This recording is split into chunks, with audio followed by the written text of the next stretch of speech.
प्रदेश की तरह अजमेर में भी छात्र संघ चुनाव को लेकर विश्वविद्यालय और महाविद्यालयों में चुनावी रौनक परवान पर है। मंगलवार को सभी महाविद्यालयों में पूर्व घोषित कार्यक्रमों के मुताबिक छात्र संघ चुनाव के लिए नामांकन भरे गए। अजमेर में मुख्य मुकाबला अखिल भारतीय विद्यार्थी परिषद और एनएसयूआई के बीच है। छात्र संघ चुनाव के मद्देनजर महर्षि दयानंद सरस्वती विश्वविद्यालय सहित अजमेर शहर के 6 महाविद्यालयों में चुनाव होने हैं। यहाँ एबीवीपी और एनएसयूआई के मध्य हमेशा से ही मुकाबला रहा है। गत छात्र संघ चुनाव में अखिल भारतीय विद्यार्थी परिषद ने अधिकांश कॉलेज में जीत का परचम लहराया था। वहीं एनएसयूआई को मात्र राजकीय महाविद्यालय में 2 सीट्स पर विजय मिली थी। यही वजह है कि दोनों ही प्रमुख संगठनों ने जातिगत आधार सहित सभी समीकरणों को ध्यान में रखकर अपने उम्मीदवार को मैदान में उतारा है। एबीवीपी ने एमडीएस यूनिवर्सिटी में महिपाल चौधरी, राजकीय महाविद्यालय में धर्मेंद्र कड़वासरा, राजकीय कन्या महाविद्यालय में श्वेता आर्य, दयानंद कॉलेज में राजन रावत, श्रमजीवी कॉलेज में कुलदीप सिंह, संस्कृत कॉलेज में महावीर दाधिच और लॉ कॉलेज में सीपी पाराशर को अध्यक्ष पद के लिए अपना उम्मीदवार बनाया है। एनएसयूआई ने एमडीएस यूनिवर्सिटी में नरेंद्र कुमार शर्मा को, राजकीय महाविद्यालय में रिचपाल सिंह चौधरी, दयानंद महाविद्यालय में कुलदीप सिंह शेखावत, राजकीय कन्या महाविद्यालय में मोनिका वर्मा, संस्कृत कॉलेज में प्रकाश वैष्णव को अपना उम्मीदवार घोषित किया है। एबीवीपी के कार्यकर्ता का मैं कम से कम 5 साल से कार्यकर्ता हूँ और मैं पहले डीएवी कॉलेज से छात्र संघ अध्यक्ष रह चुका हूँ एबीवीपी से। अभी एमडीएस यूनिवर्सिटी का एक अध्यक्ष हूँ और हम यहाँ पे शांत माहौल और अच्छी पढ़ाई के लिए और हर छात्रों की मेहनत जो भी है और उनकी हेल्प करते रहेंगे। मतलब इस वजह से आज हमने पर्चा दाखिल किया है। हमने राजकीय सावित्री कन्या महाविद्यालय से नामांकन भरा है और सिर्फ हमारा उद्देश्य ये है कि हम छात्राओं के हित में काम करें, क्योंकि हम एक संगठन से जुड़े हैं। वो संगठन एक भारतवर्ष का सबसे विश्व प्रसिद्ध संगठन है जिसे अखिल भारतीय विद्यार्थी परिषद कहा जाता है। हमारी टीम उस संगठन से जुड़ करके कॉलेज के छात्राओं के हित में काम करना चाहती है और हमारा सिर्फ एक ही रहेगा कि कॉलेज के जो छात्राओं की जो परेशानियां हैं, जो प्रॉब्लम्स है, उसका सॉल्यूशन करना। राजकीय कन्या महाविद्यालय से मैंने अध्यक्ष पद हेतु नामांकन भरा है और आज हमारे सभी साथियों ने भी अपने नामांकन भरे हैं। इस बार हमें ऐसा काम करके जाना है कि लोग हमें कई सालों तक याद रखेंगे। इस बार एनएसयूआई का परचम लहराना चाहिए। इस बार छात्राओं को हमने आश्वासन दिया है कि आप हमें वोट करें, समर्थन दें।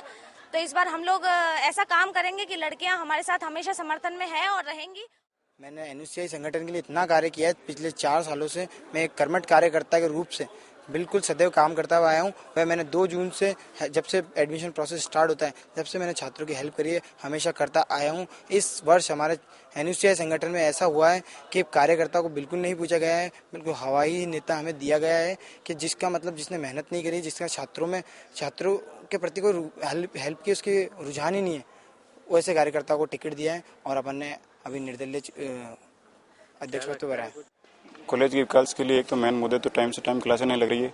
जो जितनी भी खिड़कियां पंखे ये टूटे हुए हैं उनको सही करवाना और सबसे अहम प्रॉब्लम है आउटर ज्यादा आते हैं यहाँ पे, तो उनके लिए पाबंदी लगवाना। मैं ये कहना चाहता हूँ कि एबीवीपी परिवार ने मुझ पे भरोसा दिला के मैदान में उतारा, तो मैं पूरे विश्वास के साथ कहता हूँ कि अब की बार पूरे अजमेर जिले में और इसी राजकीय महाविद्यालय में भारी मतों से हम विजय होंगे। क्यों होंगे विजय, क्या है? क्योंकि हमने फील्ड में काम किया और हर छात्रों की हर समस्या का सोल्यूशन किया। हमने पूरे साल भर बच्चों के बीच में रहकर, छात्रों के बीच में रहकर के और हर जाति के लोगों को, हर लोग वर्ग के लोगों को हमने टिकट में भागीदारी दी है। ये कई एक जाति को हमने मुद्दा बना के नहीं रखा है। और जब रिजल्ट आएंगे नतीजे 23 तारीख को, तो राजकीय महाविद्यालय अजमेर और अजमेर जिले के तमाम राजकीय महाविद्यालय और यूनिवर्सिटी में एनएसयूआई अपना परचम लहराएगी और एबीवीपी को मुंह तोड़ जवाब देगी। 23 तारीख को शाम को 6 बजे उसे बता दिया जाएगा कि एनएसयूआई है, एबीवीपी है। राजकीय महाविद्यालय अजमेर में आगामी 23 तारीख को होने वाले छात्र संघ चुनाव के संदर्भ में आज नामांकन पत्र भरे गए थे और 4 पदाधिकारियों के लिए और बाकी कक्षा प्रतिनिधियों के लिए ये नामांकन पत्र भरने की जो प्रक्रिया है वो सुबह 10 बजे से 3 बजे तक चली और अभी इन नामांकन पत्रों की जांच का कार्य प्रारंभ हो गया है। आज जो छात्र संघ चुनाव है उसके इलेक्शन के लिए आज नामांकन था, जिसके लिए भारी भीड़ को देखते हुए और जीसीए में चूंकि छात्रों की संख्या अत्यधिक है, अतः क्लॉक टावर थाने का पूरा जाब्ता लगा था। कंट्रोल रूम से 25 आदमी लगे थे, उसके अलावा 2 एसएचओ और लगे थे और मैं खुद ही यहाँ पे उपस्थित था। और अभी तक तो शांतिपूर्वक तरीके से नॉमिनेशन का प्रोसेस चल रहा है।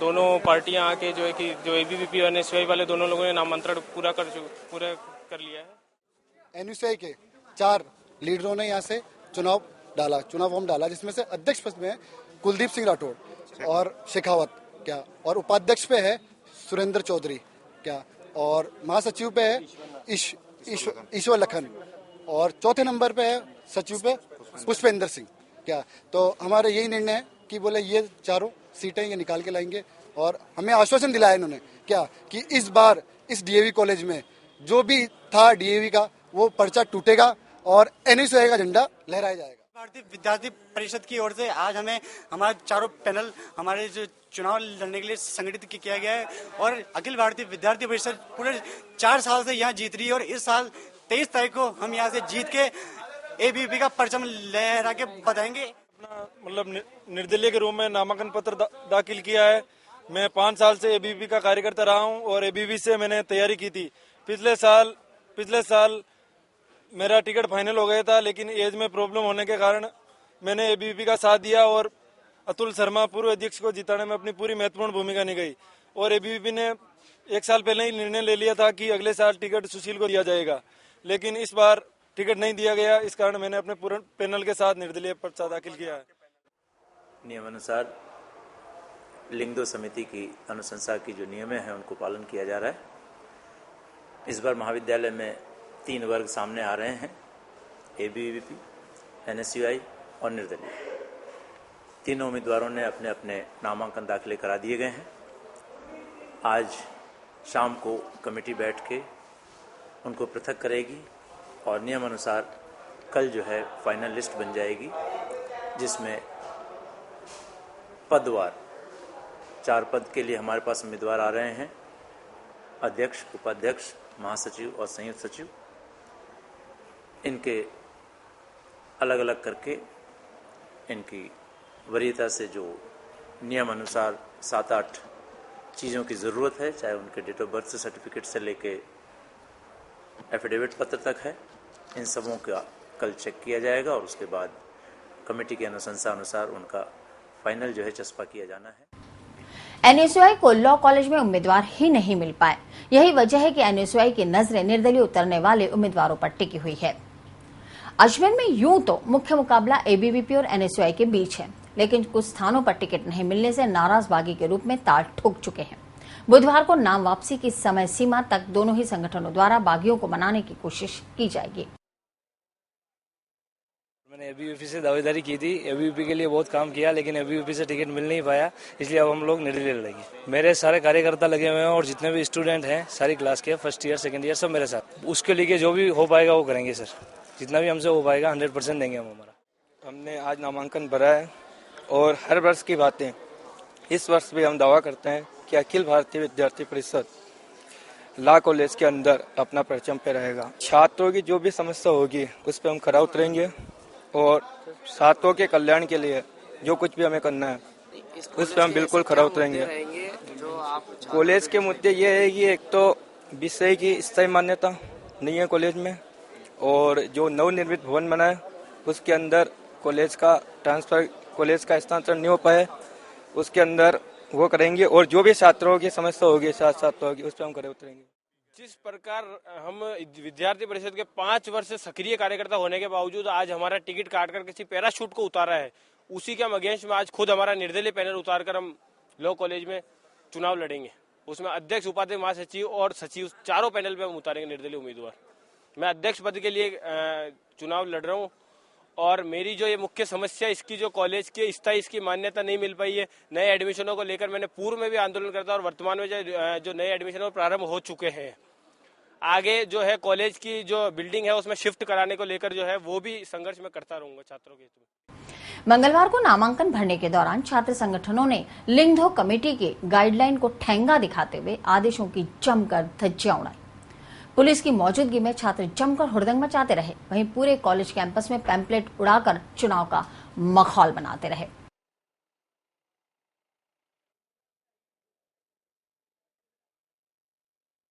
पुष्कर में भी नामांकन भरने के साथ ही छात्र संघ चुनाव की हलचल तेज हो गई है। युवा सेना की ओर से श्यामलाल गुमावत ने अध्यक्ष पद के लिए मंगलवार को पर्चा भरा, जबकि विद्यार्थी परिषद की ओर से शेषकरण दग्दी ने नामांकन दाखिल किया। दोनों ही दावेदारों ने अपने अपने समर्थकों के साथ पर्चा दाखिल किया और अपनी अपनी जीत के दावे भी किए। एनएसयूआई की अनुपस्थिति में युवा सेना विद्यार्थी परिषद को कड़ी टक्कर दे रही है। आपके छात्र संघ अध्यक्ष के लिए चुनाव बढ़ा है पर्चा, आखिर क्या मुद्दे रहेंगे, किस आधार पर आप छात्रों को अपनी ओर आकर्षित करेंगे? जी, मैं छात्र संघ का चुनाव लड़ रहा हूँ, तो मतलब क्या सब विद्यार्थियों ने सपोर्ट कर रहे थे, इसलिए मैं चुनाव लड़ रहा हूँ। और चुनाव जीतने के बाद सब विद्यार्थियों से साथ में बैठेंगे, उनकी जो भी उनकी परेशानी होगी उनका समाधान करेंगे, मिलजुल के उनसे बातचीत, उनके साथ में बैठेंगे, उनके सामने जो भी प्रॉब्लम आएगी उनको। आपकी नज़र में कॉलेज के ऐसे कौन से महत्वपूर्ण मुद्दे हैं जो जल्दी सोल्यूशन होने चाहिए? सबसे ज़्यादा बड़ा मुद्दा तो मेरा यही है कि कॉलेज को कहीं और अच्छी जगह विकसित कराएं, बड़े कॉलेज की व्यवस्था करवाएं, बड़ा भवन बड़े कॉलेज का, और कॉलेज अच्छी तरह से विस्तार चले, वहाँ सब व्यवस्था है। यहाँ अभी हमारे पास व्यवस्था नहीं है कॉलेज में, इसलिए हम ये चाहते हैं कोई बड़ा भवन बड़े कॉलेज का कॉलेज का जो भी कार्य होगा, जो भी होगा, सब कुछ मैं करने के लिए तैयार हूँ। इसलिए मैंने एबीपी से खुशी की बात है मेरे लिए कि मुझे एबीपी ने प्रेसिडेंट के लिए टिकट दिया है और मैं जीत के वापस जाऊँगा। मैंने बहुत उम्मीदें लगा रखी है स्टूडेंट से भी और खुद से भी कि मैं जीत के वापस जाऊँगा एबीपी से। आपने इतने समय से कॉलेज में आपने क्या एनालिसिस किया, क्या क्या बड़ी समस्याएं हैं कॉलेज की जो सॉल्यूशन होनी चाहिए? कॉलेज की सबसे बड़ी समस्या है कि यहाँ पे कॉलेज की व्यवस्था नहीं है, कॉलेज नहीं है, रूम्स नहीं है, स्टूडेंट्स के बैठने की जगह नहीं है, पानी की व्यवस्था नहीं है, इत्यादि काफ़ी दिक्कतें आती है स्टूडेंट को। तो मैं चाहूँगा कि मैं उन सबकी सोल्व करूँ उनको, इसलिए मैंने चुनाव लड़ने का तय किया है, क्योंकि मैं उन सभी मांगे जो स्टूडेंट्स की, उन सबको मांगे को पूरे करना चाहता हूँ। कॉलेज के लिए स्थायी भवन के लिए आपके किस तरह प्रयास रहेंगे? हमने स्थायी प्रयास के लिए एमएलए साहब को, कलेक्टर साहब को, तहसील में, नगर पालिका में, सब जगह हमने कोशिश की, लेकिन अभी तक हमारी कोई सुनवाई नहीं की है। हम इलेक्शन तक शांत है, फिर बाद में हम पूरी कोशिश करेंगे कि हमारे लिए भवन बने, हमारे कॉलेज की व्यवस्था, स्टूडेंट की बैठने की व्यवस्था हो। आज हमारे यहाँ छात्र संघ चुनाव के लिए उम्मीदवारों के नामांकन पत्र भरने का प्रथम दिन है। दिन के 1 बजे हैं। 3 प्रेसिडेंट के लिए, 2 वाइस प्रेसिडेंट के लिए, 2 सेक्रेटरी के लिए और 2 जॉइंट सेक्रेटरी के लिए हमारे यहाँ अभी तक नामांकन प्राप्त हो चुके हैं।